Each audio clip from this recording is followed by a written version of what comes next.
hedduu jechisi kadeema. Akkam jirtan kabajamtoota hordoftoota yuutuubii Siinqee Production.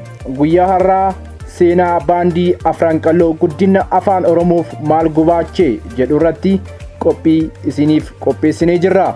yuutuubii Siinqee Production jedhu share, like, subscribe gochuu hin dagatinaa.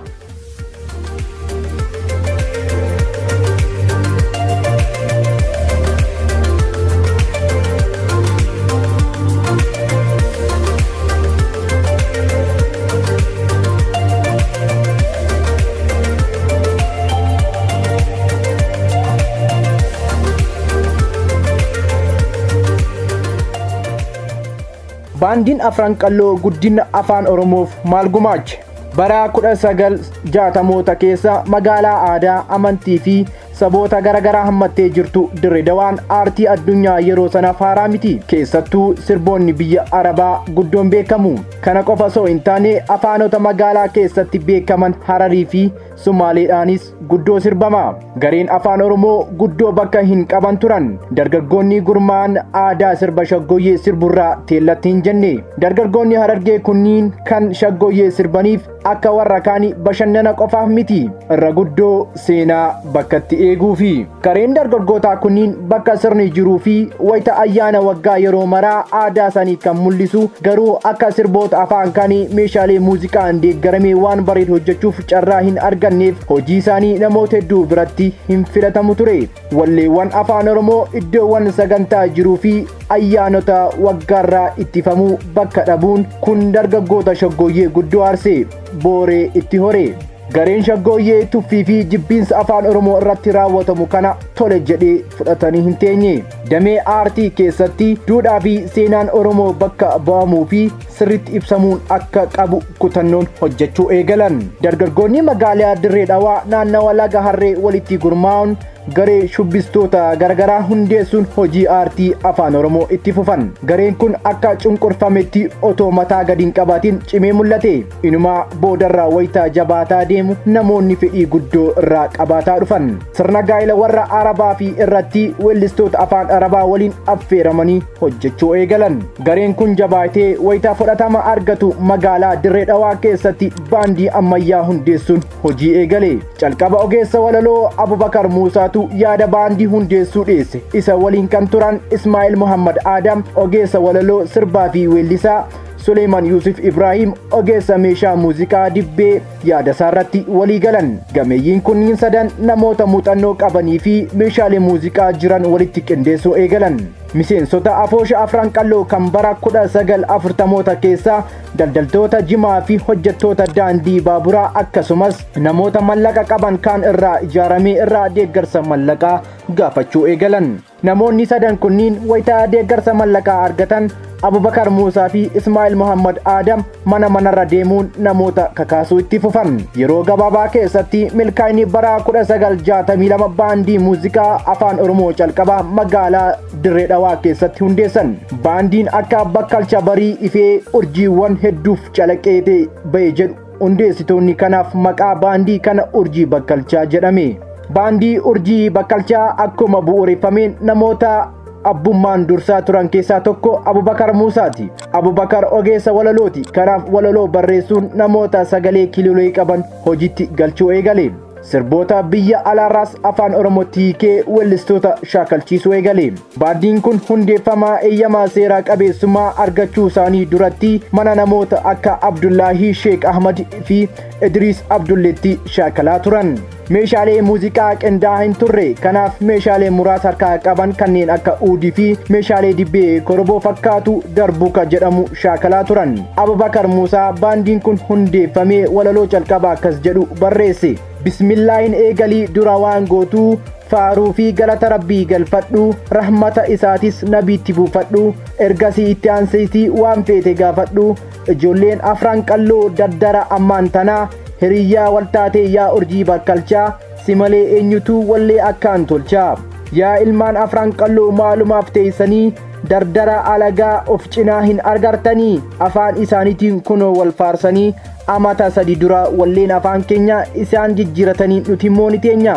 Durbummaan teenyallee kan karaarra yaatullee waanummaan weellisaan tan jaratti wallaale.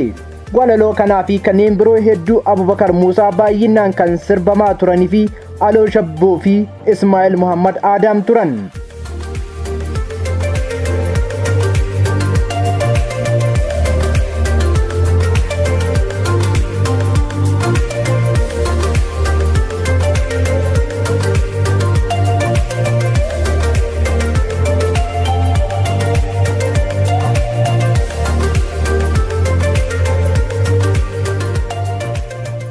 Namoonni Oromootaan hedduun walleewwan baandii Urjii Bakkalchaa hojjetaman erga dhageeffatanii booda afaan ofii fi bakka kennuu tumsuu eegalan.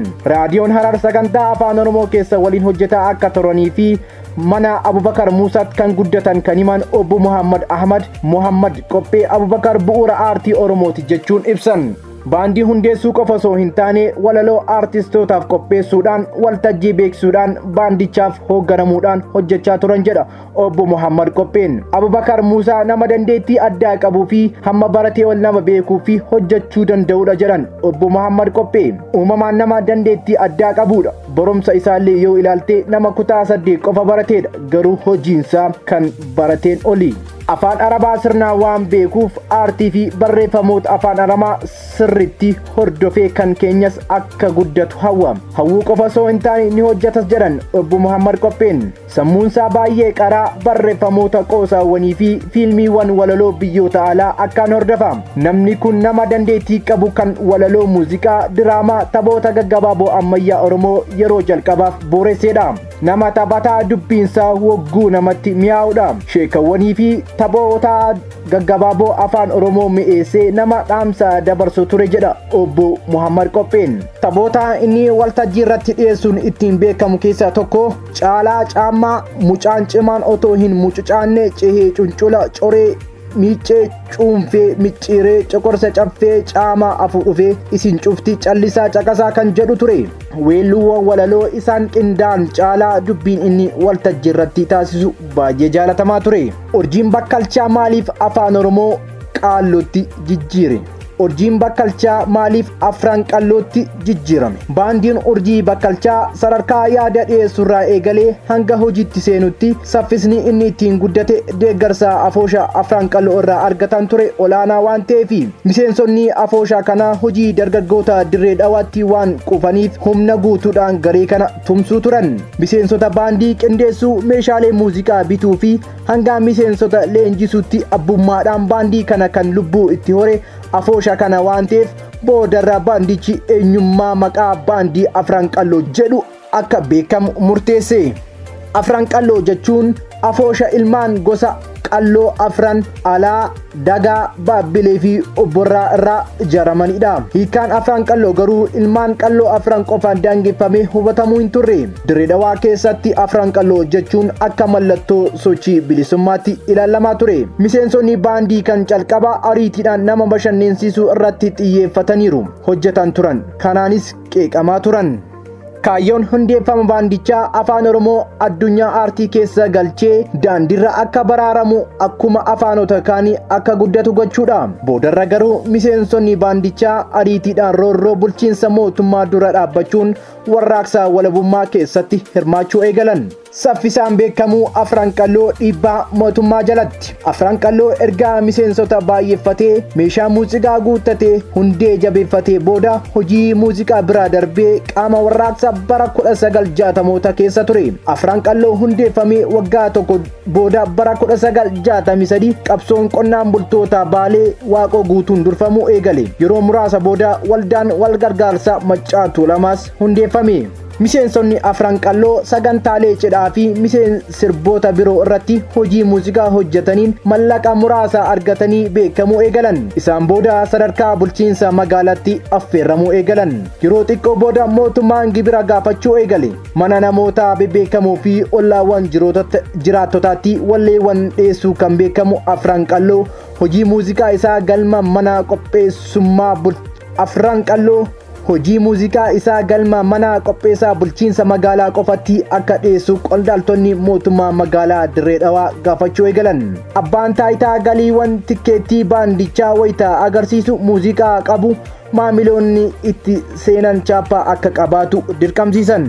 Kun xiqqoo turee gatiin tikkeettii akka dabalu taasise. Gatiin dabalaa maamiloota irratti gatiin dabalaa maamiltoonni irraa hir'achuu eegalan. Kun mala ittiin baandicha dadhabsiisan jechuun miseensonni baandichaa komachuu eegalan. Afran Qalloon bara 1962 baruma keessa hundaa'e baay'ee kan beekamu erga baandii warra Suudaan waliin hojjechuu eegaleeti. Miseensonni baandichaa sagantaa daawwannaa Asmaraa Finfinnee Jibuutii qopheessan keessatti gameessa muuziqaa Muhammad Wardii affeeruun waliin hojjetaa turan.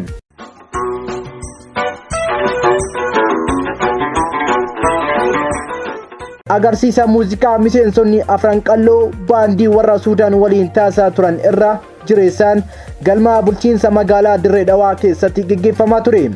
Kanaanis baandiiwwan isaan dura turan irraa addaan fooyyee beekamaa ture. Sirboota Suudaanii gara afaan Oromootti hiikuun sagalee kiilooleen taphachuun miseensota Afran Qalloo baay'ee beeksise. Warri Suudaan akkaan raajeffatan.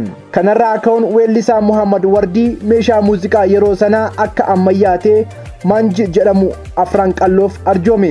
Miseensonni Afran Qalloo muuziqaa qofa osoo hin taane diraamaa fi baaceewwan seenaa fi aadaa Oromoo calaqqisiisan hojjechuu turan.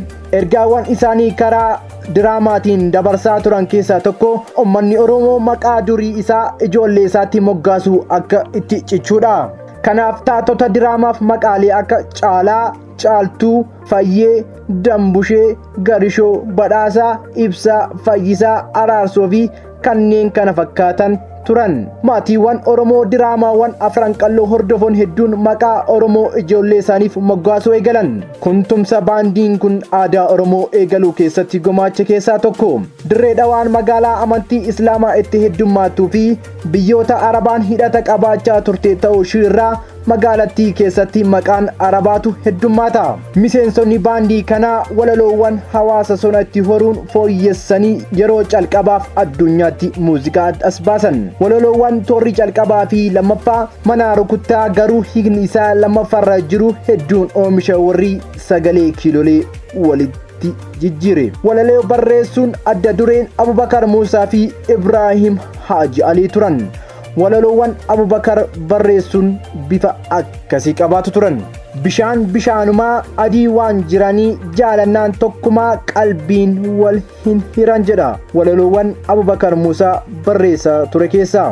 Walaloowwan kana keessatti toorri calqabaa lamaan walalichi mana rukutee sagalee akka yeedaleessuuf tolutti itti dabalame malee hiikni ergaan isaa toora dhuma lameen keessa jira. Baandiin bu'uurri isaa gara shoggooyyee dargaggoota wallee aadaa taphatan ta'e kun yeroo waggaa tokkoon caalle keessatti baandii guddaa ta'e dagaage. Kaayyoon ganamaa qabatee kee afaan Oromoo tuffatamuu fi duubatti hafuurraa baraaruu milkeesseera. Dargaggoonni lafaa dhufan hedduun aadaa fi afaan isaanii irratti xiyyeeffachuun hojjechuu eegalan. Eenyummaa isaanii daraan dagaagsuu itti fufan. Haa ta'u malee baandiin kun akkuma saffisaan guddate kufaatii isaa akkasumas ariifatee miseensonni rakkoo keessaa fi alatti himatu. Afaan Oromoo damee aartii keessatti bakka maluuf dhabuun inumaayyuu qulleeffatamuun xiiqii dargaggoota Dirree Dhawaa keessatti hore. Baandiin Afran Qalloo bu'uuraa ta'ee kan jedhan obbo Muhammad Qophee haalli kun mataansaa baandichaaf qormaata ture jedhan.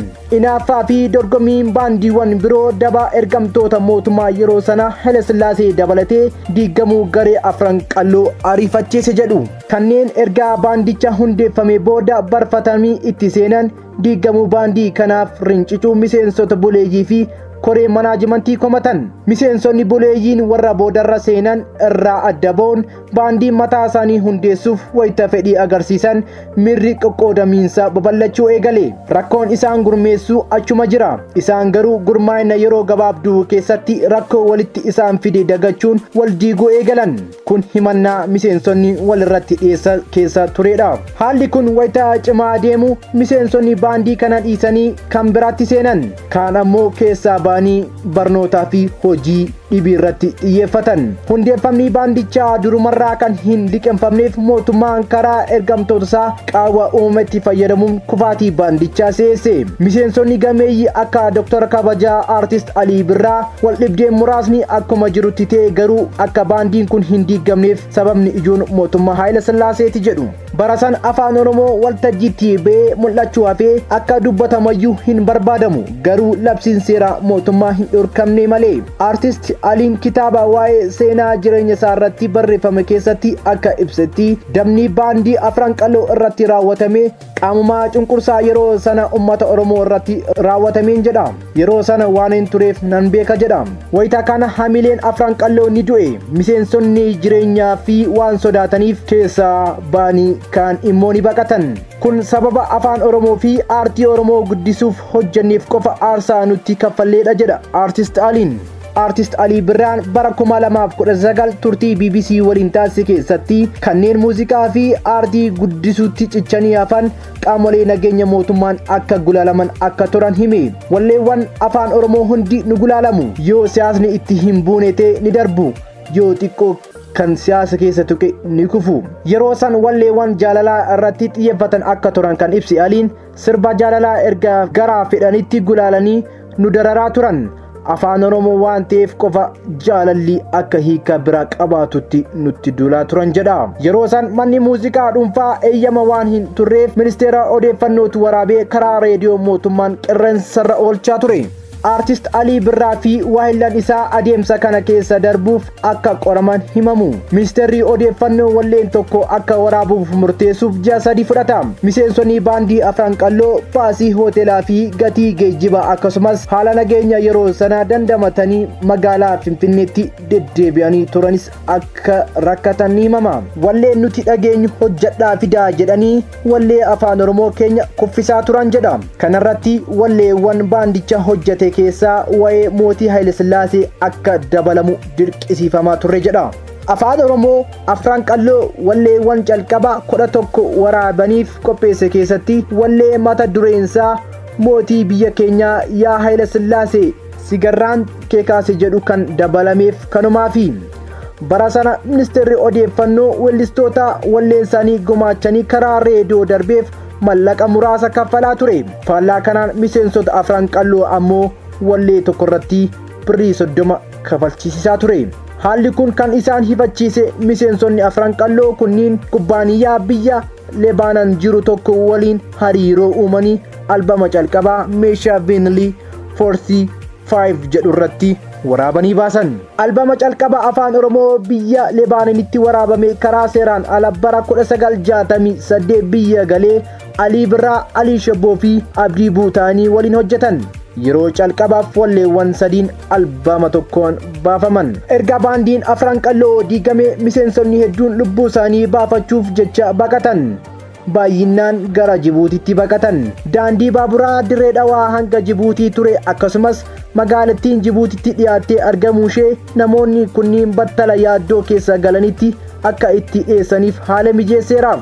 Artist Alii Birraa waa'ila isaa Ismaa'il Muhammad Adam waliin karaa seeraan ala osoo gara Jibuutiitti baqatanii daandii irratti humnoota nageenya Haayile Sillaaseetiin qabamanii achumatti hidhaman. Miseensonni baandii wal duraa duubaan faffacanii gara Jibuutiitti baqatan. Artist Alii Birraa fi waahillan isaanii Jibuutiitti hidhamanii erga gadhiifamanii boodee callisanii hin teenye hojii karaa aartii qabsaa'uun cimsanii itti fufan.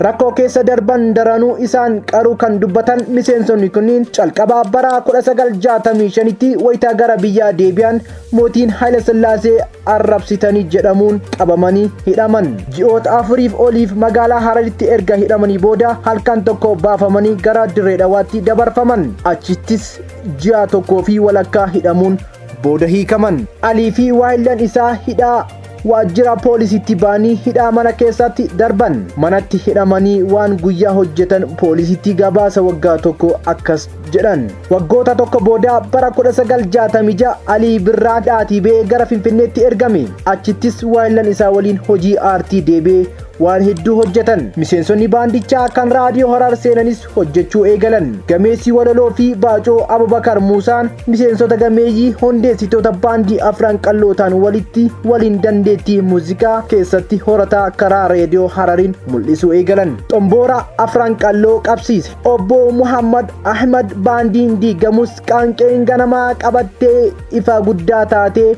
Oromiyaan wal ga'u himan.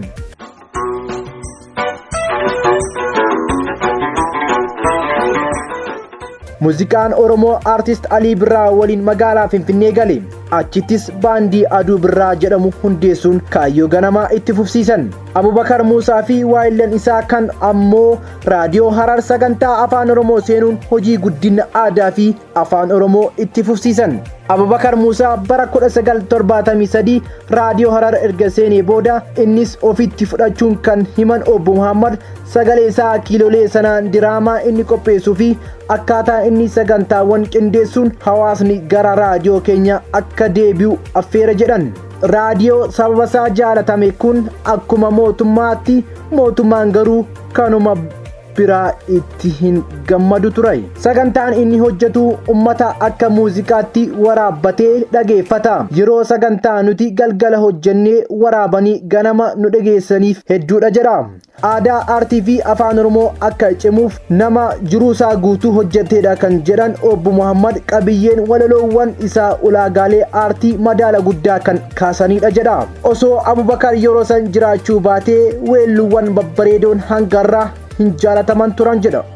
An akka dhuunfaa kiyyaatti osoo Abubakar hin jiraanne ta'e waanan har'a hojjedhu hojjechuu hin danda'u jedheen amana jedha. Weellistoonni gameeyyiin akka Alii Birraa fi Alii Shabboon bu'aa Abubakar Muusaati. Hojii babbareedduu kennee fi kan hojjechiisee har'aan isaan ga'e isaan keessatti isa agarraa jira jedha Obbo Muhammad Qopheen.